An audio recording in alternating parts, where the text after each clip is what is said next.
She expected a fight. I gave her silence and disappeared. Before we dive in, please help me reach 1,000 subscribers and tap the bell so you don't miss these real-life stories. I didn't slam a single door. I didn't shout. I didn't even let my voice crack.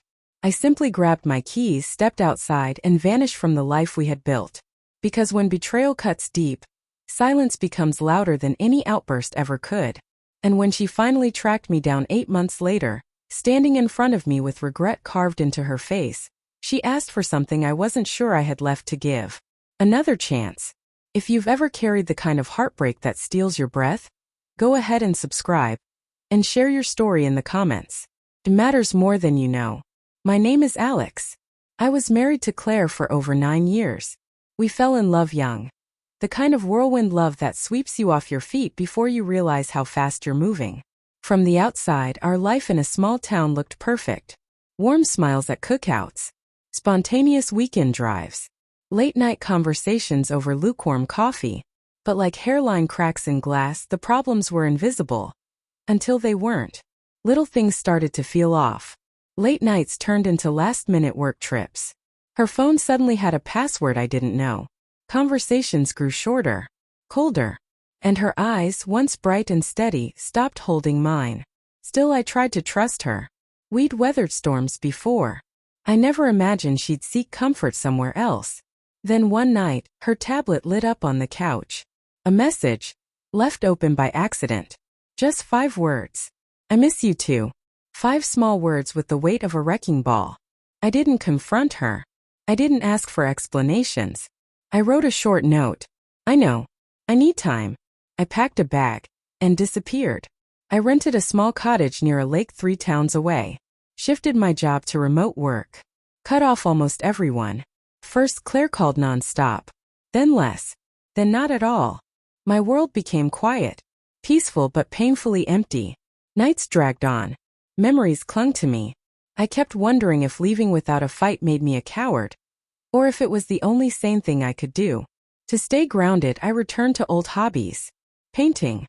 Morning runs. Evenings watching the water settle after sunset. Slowly, the chaos inside me found a rhythm. Then 8 months later, a knock echoed through my small place. I opened the door, and there she was. Claire looked different. Smaller. Drained like life had been chewing her up from the inside out. Her eyes shimmered the moment they met mine. "Hi," she whispered. I said nothing. Just stepped aside. She sat on my couch like she still remembered where everything belonged. We sat in heavy silence until she finally spoke. "I didn't come to beg," she said, her voice cracking. "I just needed you to know I'm sorry. And I miss you." I never stopped. I studied her, the woman I loved, and the woman who shattered me. My heart didn't rush toward her. It throbbed with something deeper. Heavier. "Why?" I asked. "Why did you do it? Why did you throw us away?" Her face crumpled. "It wasn't about him," she said. "It was about me. I felt invisible. Lost. And instead of talking to you, the one person who would have listened, I made the worst choice of my life. I have no excuse. For the first time in a long time we truly talked. Not as husband and wife, but as 2 people bleeding from the same wound. She told me about therapy, the sleepless nights, the dozens of letters she wrote but never sent. I listened, not ready to forgive, but open enough to hear. Eventually morning came. She stood at the door hesitating, hoping maybe I'd ask her to stay. I didn't. She left with a small nod like she understood. After her car disappeared down the road, I stayed there long after the engine noise faded. My heart was a mess of memories. Love tangled with betrayal. Longing twisted with fear. But one thing was clear. Healing belonged to me now. Whether she would be part of my next chapter was a decision I hadn't made yet. People say time heals everything. I don't think that's true. Time doesn't heal. It simply gives you space to decide how you'll carry the pain. Her apology didn't erase the hurt, but it gave meaning to the silence between us.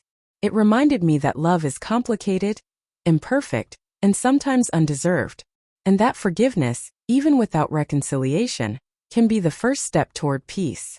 I still don't know what the future holds, whether we'll rebuild something new, or if our last chapter has already been written. What I do know is this: When I walked away, I found my voice. And I'm not losing it again. If you've been through betrayal, heartbreak, or a storm that blindsided you, hear me. You're not alone. Sometimes walking away teaches you more strength than staying ever could. And sometimes being found again reminds you just how much you matter. Thanks for listening.